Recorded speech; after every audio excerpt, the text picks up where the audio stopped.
Hello students, welcome to my YouTube channel. जैसा कि मैंने कारक शुरू के वीडियोस में बताया हुआ है, उसके सब कुछ बता दिया मैंने आपको कि कितने कारक होते हैं, क्या उनकी विभक्तियां, कैसे आप उनको पहचानेंगे, सब कुछ। तो अगर आपने उन वीडियोस को देखा है तो ये आपको चैप्टर बहुत अच्छे समझ में आ जाएगा। ठीक है, अब इसके संक्षेप में यहाँ पे 2-3 पॉइंट्स हैं, उसको मैं आपको बताती हूँ। क्रिया कराने वाले सहायक पद जो होते हैं वो कारक कहलाते हैं। ठीक है, हिंदी में 6 कारक होते हैं, लिखा हुआ हिंदी में 6 कारक होते हैं। कुछ कुछ बुक्स में लिखा हुआ बेटा 8 कारक होते हैं, लेकिन मैं तो ये बोलूँगी कि आप 8 को लिखना, 6 को नहीं लिखना। ठीक है, संस्कृत में 6 होता है और हिंदी में 8 होता है, तो 8 ही आप लिखिएगा। कुछ विद्वान संबंध और संबोधन को भी कारक मानते हैं, इसलिए तो मैंने बोला आप 8 ही। आपके एग्जाम में आता है कारक कितने प्रकार के होते हैं, तो आप 8 को ही बताना, 6 कभी नहीं लिखना। 6 संस्कृत में होता है बेटा। कारकों की विभक्तियों का एक और क्या नाम है, परसर्ग। मैं अगर आप वीडियो देखोगे तो मैंने इस चीज को बार बार 2 बार बोला था कि आप इसको बिल्कुल ध्यान रखना, इसको परसर्ग बोलते हैं विभक्तियों को। ठीक है, गुड। अब अगर आप चैप्टर अच्छे से समझ गए हो, अगर आपने वीडियोस को अच्छे से देखा है, तो आपको ये एक्सरसाइज बहुत ही ईजिली समझ में आ जाएगी। ओके, जैसे देखो फर्स्ट क्वेश्चन है, कारक की परिभाषा देते हुए उसके भेद बताइए। मतलब कारक क्या होता है पहले ये आपको बताना है, फिर उसके भेद बताना है। एक ही प्रश्न में 2 प्रश्न दिए हुए हैं। ठीक है, तो पहले आपको प्रश्न को अच्छे से समझना है, क्योंकि प्रश्न को समझना ही आधा उत्तर पार करने के बराबर होता है। ठीक है, तो आपको समझ में आ गया प्रश्न, वेरी गुड। तो इसका आंसर देखो कैसे आप लिखोगे।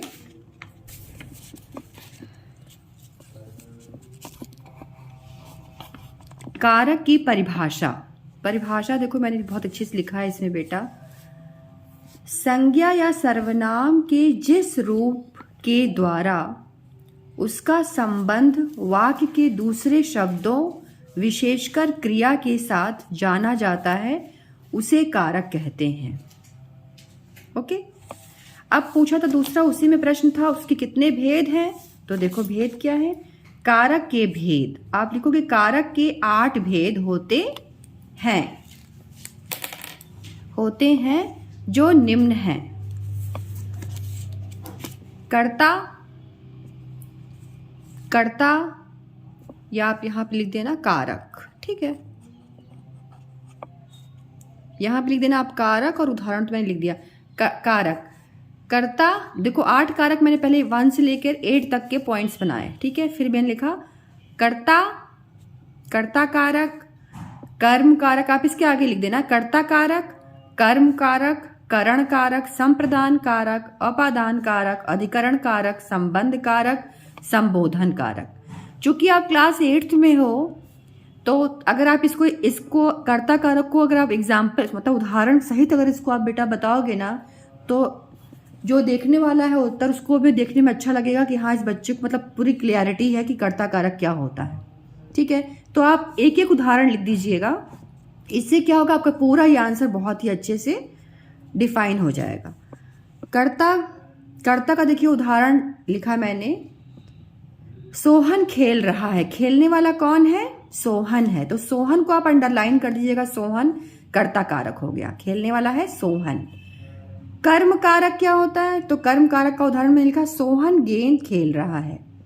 सोहन क्या कर रहा है, क्या कर्म कर रहा है, क्या उसको प्रिय है, गेंद। ठीक है, तो गेंद को अंडरलाइन करना। गेंद को खेल रहा है, ये भी मैं लिख सकती थी, गेंद खेल रहा है, ये भी राइट है। ठीक है, तो मैं अगर आप शुरू की वीडियोस देखा होगा आपने, तो आपको पता होगा कि कर्ता में कभी कभी विभक्ति ने लगती है और कभी नहीं लगती है। ठीक है, कर्म में भी को लगती है और कभी कभी नहीं लगती है। तो ऐसे आपको देख के समझना होगा कि सोहन गेंद को खेल रहा है तो भी सही है, सोहन गेंद खेल रहा है तो भी सही है।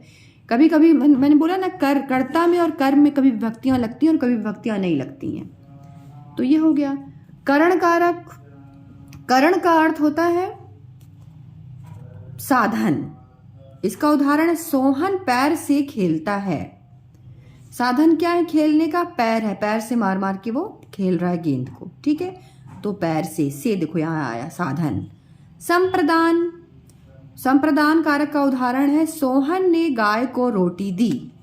प्रदान करना है, यहाँ पे प्रदान मतलब होता है देना। तो मैंने आपको बताया था उसमें एक वीडियो में कि प्रदान का अर्थ होता है देना। तो किसी को अगर हम कोई चीज़ देते हैं तो वहाँ संप्रदान कारक होता है। जैसे सोहन ने गाय को रोटी दी, ठीक है।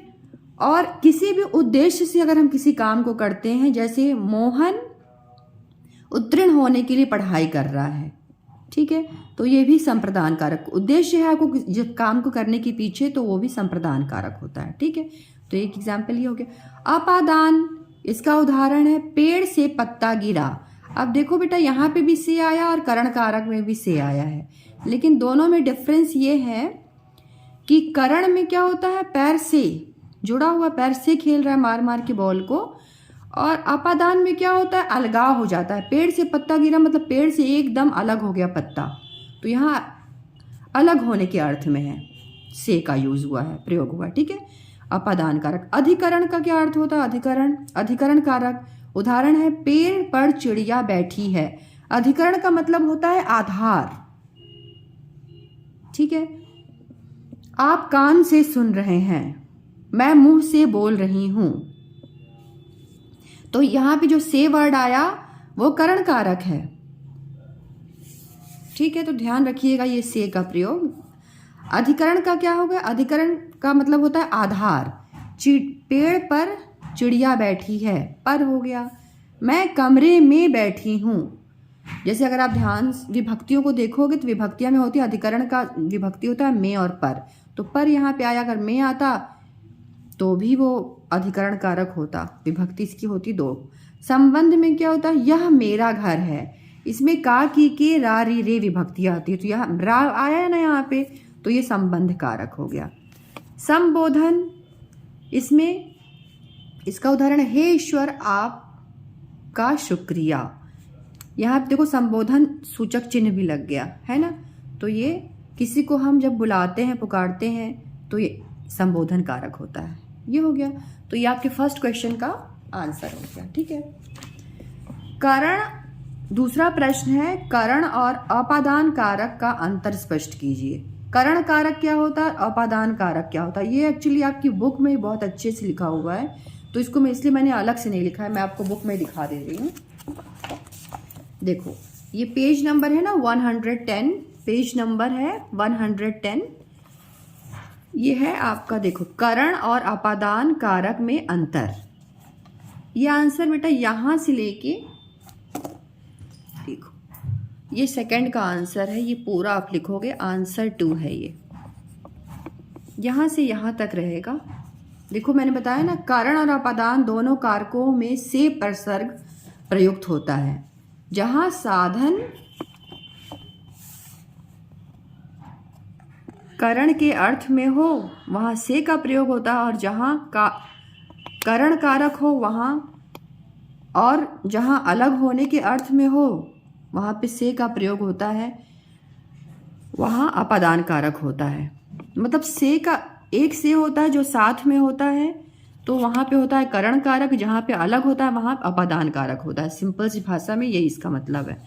और देखो करण कारक का है मतलब जहाँ पे जुड़ी हुई होती है चीज़, कि सुनील गाड़ी से मद्रास गया, गाड़ी में बैठा हुआ है ना, तो यहाँ पे से यूज हुआ, तो ये करण कारक है। हम बस से आए हैं, तो बस में बैठे, बस से आए हैं, बैठे ही हुए हैं उस पर, ठीक है, बस से आए हैं, तो ये जुड़ा हुआ है, तो यहाँ करण कारक हो गया से का अर्थ। हम शहर से आए हैं मतलब शहर को छोड़ दिया, अब हम आ गए, तो अपादान कारक यहाँ अलगाव के अर्थ में है। अपादान कारक का उदाहरण, सुनील गाड़ी से गिर गया, ये भी अपादान कारक मतलब गाड़ी से अलग हो गया, गिर गया। तो आप ऐसे ना लिख के आप लिखना करण कारक, और फिर करण कारक में एक ये एग्जाम्पल लिख देना और दूसरा ये एग्जाम्पल लिख देना करण कारक का। और अपादान में फर्स्ट ये लिख देना आप अपादान कारक लिख के, और सेकंड ये लिख देना, ऐसे करके कर लेना, ठीक है, गुड।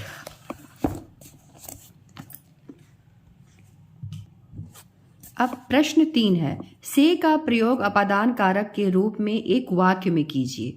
इसका क्या मतलब हुआ, जो से विभक्ति है उसका प्रयोग करना है आपको अपादान कारक के रूप में।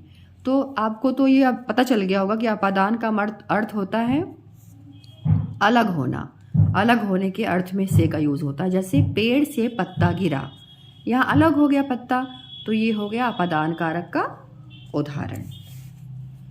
यहाँ मैंने यहीं पे कंप्लीट कर दिया। ओके, अब निम्नलिखित वाक्यों के खाली स्थान को उपयुक्त प्रसर्गों से पूरा कीजिए।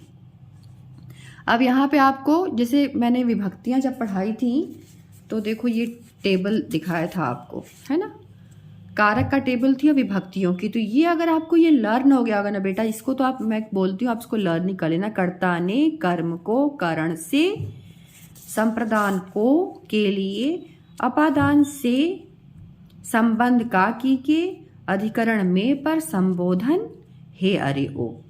ये आप 4-5 बार बोलोगे तो आपको कर्ता के साथ इनकी विभक्तियाँ पक्का लर्न हो जाएंगी। और ये अगर आपको लर्न हो गई ना तो आपके लिए फिर बहुत ईजी हो जाएगा। देखो अब यहाँ पे आपको प्रसर्ग भरना मतलब विभक्तियाँ भरनी है। तो सुरेश डैश कई सेब खाए, तो सुरेश के साथ क्या भरोगे, सुरेश ने कई सेब खाए, हो गया। गंगा हिमालय से निकलती है, से लिख दिया यहाँ पे आपने। मीना ने भाई को पत्र लिखा, भाई को पत्र लिखा। अगर मैं यहाँ पे पूछूं यहाँ पे कौन सा कारक है, सुरेश ने, क्या बताओगे आप, कर्ता कारक है ना। सुरेश ने काम कर, कौन सेब खा रहा है, सुरेश खा रहा है। गंगा हिमालय से निकलती है, अब यहाँ पे क्या हो रही है, निकल रही है, तो अपादान कारक हो जाएगा ये, ठीक है। से का प्रयोग यहाँ पे अपादान कारक, मतलब कि गंगा हिमालय से निकल रही, अलग हो गई अब, ठीक है, निकल गई। मीना ने भाई को पत्र लिखा, कर्म को, मतलब ये मीना का कौन प्रिय, भाई, तो यहाँ पे कर्म कारक हो जाएगा, ठीक है। रंगीन शब्दों में प्रयुक्त कारक का नाम लिखिए। अब यहाँ पे देखो आपको यही आ गया, जैसे मैंने बोला ना, उस टेबल जरूर लर्न कर लेना। पेड़ से पत्ते गिरते हैं, पेड़ से पत्ता क्या हो गया, अलग हो गया, तो अलग होने के अर्थ में मैंने बोला अपादान कारक होगा। अपादान कारक जो होता है अलगाव के लिए होता है, अलग होने के लिए। मेज पर पुस्तक रखी है, मेज के ऊपर पुस्तक रखी हुई है, मतलब मेज आधार है तो अधिकरण कारक, ठीक है। उसका आधार कहाँ है, पुस्तक का मेज है, तो अधिकरण कारक हो गई। अधिकरण मतलब आधार, ठीक है। पेंसिल से ही उसने चित्र बनाया, पेंसिल से ही, अब से का प्रयोग हुआ है, देखो पेंसिल से ही, से जुड़ा हुआ मतलब से करण कारक हो गया, साधन हो गया। पेंसिल से उसने काम किया तो करण कारक मतलब साधन, करण कारक हो गया। हाथ से गिलास छूट गया, अलग हो गया, अलग होने के अर्थ में मैंने बोला अपादान कारक, अलगाव के अर्थ में। से देखो यहाँ पे भी प्रयोग हुआ, यहाँ पे भी प्रयोग हुआ, लेकिन ये से पेंसिल से ही उसने चित्र बनाया, ठीक है, अलग नहीं हो रहा यहाँ पे, तो करण कारक हो जाएगा। यहाँ पे गिलास छूट गया, अलग हो गया, तो अपादान कारक। भिखारी को रोटी दो, मैंने बोला था प्रदान वाला वर्ड कहाँ आता था, संप्रदान में, तो संप्रदान कारक हो जाएगा, ठीक है। प्रदान करना, भिखारी को रोटी तो प्रदान मतलब देते हैं उसको, तो संप्रदान कारक हो गया। लोटा छत से गिर गया, अलग हो गया, अपादान कारक। उसने चाकू से फल काटे, अच्छा चाकू से फल काटे, अब यहाँ पे चाकू से फल काटे मतलब साथ में हो रहा है कार्य, अलग नहीं हो रहा है, तो ये करण कारक हो जाएगा। पानी का जहाज डूब गया, पानी और जहाज दो हैं संज्ञा शब्द, और इसका संबंध का बता रहा है ना। का की के आपने संबंध कारक में विभक्ति पढ़ी है, तो ये हो गया संबंध कारक। पेड़ पर मत चढ़ो, पर का कहाँ यूज होता है पता है, अधिकरण में। अधिकरण का विभक्ति होती है में और पर, इसलिए मैं बोल रही हूँ बार बार इस टेबल को आप लर्न जरूर से कर लेना। एक बार आपको लर्न हो जाएगा फिर आपके लिए बहुत ईजी ये चैप्टर हो जाएगा। पेड़ पर मत चढ़ो तो अधिकरण कारक, ठीक है। प्रश्न 6 है, रेखांकित के सही कारक पर टिक लगाइए। अब देखो यहाँ पे क्या बोल रहा है, गंगा हिमालय से निकलती है, अलग हो रही है, तो क्या हो जाएगा, कर्म करण अधिकरण अपादान, तो अपादान अलग हो रही है तो अपादान कारक।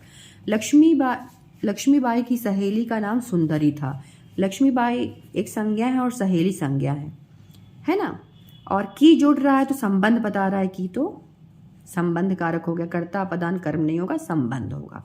वृक्ष पर चिड़िया बैठी है, कहाँ बैठी हुई है, वृक्ष पर, आधार क्या है चिड़िया का, पर है ना, तो पर जो होता है अपादान अधिकरण कारक होता है, तो अधिकरण कारक होगा ये, ठीक है। 4 विरजानंद दयानंद के गुरु थे। अब विरजानंद और गुरु, विरजानंद दयानंद के गुरु थे। अब विरजानंद जी हैं और गुरु हैं, इनके बीच में के देखो बता रहा है के संबंध है, तो संबंध कारक हो गया। ओके, खेल संप्रदान कर्ता कारक नहीं होगा, कर्म नहीं होगा, संबंध होगा। संबंध बता रहे तो संबंध हो जाएगा। खेल मार्च में होंगे, कब होंगे? मार्च में होंगे। तो मे यूज हुआ है, मे पर यूज होता है किसमें? अधिकरण कारक में, तो अधिकरण हो जाएगा। ठीक है, ये सब नहीं होगा, करण संप्रदान अपदान नहीं होगा। पत्ते वृक्ष से झड़ते हैं, पत्ते वृक्ष से मतलब अलग हो रहे हैं, झड़ के तो अलग हो जाएगा, तो अलग अपदान कारक में होता तो अपदान इसका आंसर हो जाएगा। क्वेश्चन नंबर 7, रिक्त स्थानों की पूर्ति उपयुक्त कारक चिन्हों से कीजिए। इस नगरी डैश लोग बड़े सभ्य हैं। अब संबंध कारक आप जब याद कर लेंगे उस टेबल को तो आपको समझ में आ जाएगा संबंध के लिए का की के होता है। तो का की के देखो यहाँ पे से लिखा है, में वाले लिखा हुआ है यहाँ के, तो के राइट हो जाएगा। का की के आपको अगर याद रहेगा विभक्ति तो आप इसको कर लेंगे आराम से। दुष्ट को पत्थर डैश मारो, करण कारक, तो करण कारक में से होती है विभक्ति, तो देखो से कहाँ है? यहाँ पे है से का वाला, तो ये से हो जाएगा, ये नहीं होगा। में मत तो ये सब नहीं होगा। फिर वह घर डैश है, अधिकरण, अधिकरण का मतलब होता है आधार, तो अधिकरण कारक की क्या विभक्ति होती है? में और पर होता है, तो पर कहाँ है? देखो यहाँ पे क वाले में पर है, तो ये हो जाएगा। ठीक है, ये टिक हो जाएगा। फिर फोर्थ है डैश मेरी बात सुनो, संबोधन। अब संबोधन में देखो कितने वर्ड्स हैं, सज्जन है, सज्जनों है, सज्जनों है, सज्जनगण है, तो यहाँ पे सब जगह आपको संबोधक चिन्ह भी दे दिए हैं। तो थोड़ा सा बच्चे कंफ्यूज होंगे क्या लिखें क्या करें। सज्जनों बेटा बोला जाता है, ठीक है, सज्जनों मेरी बात सुनो, तो ये राइट होगा। ओके, इस बात से डैश क्या? संबंध कारक, तो इस बात से मुझे क्या, ये राइट होगा। मेरे को क्या, ये नहीं अच्छा लग रहा है। मेरे से बिल्कुल नहीं, मैंने बिल्कुल नहीं, मुझे, इस बात से मुझे क्या, ये संबंध कारक। ठीक है, तो आई होप, मुझे लगता है कि आपको सब अच्छे से समझ में आया होगा। कहीं कोई डाउट हो तो प्लीज़ आप कमेंट कीजिएगा। Thank you so much for watching this video. Bye.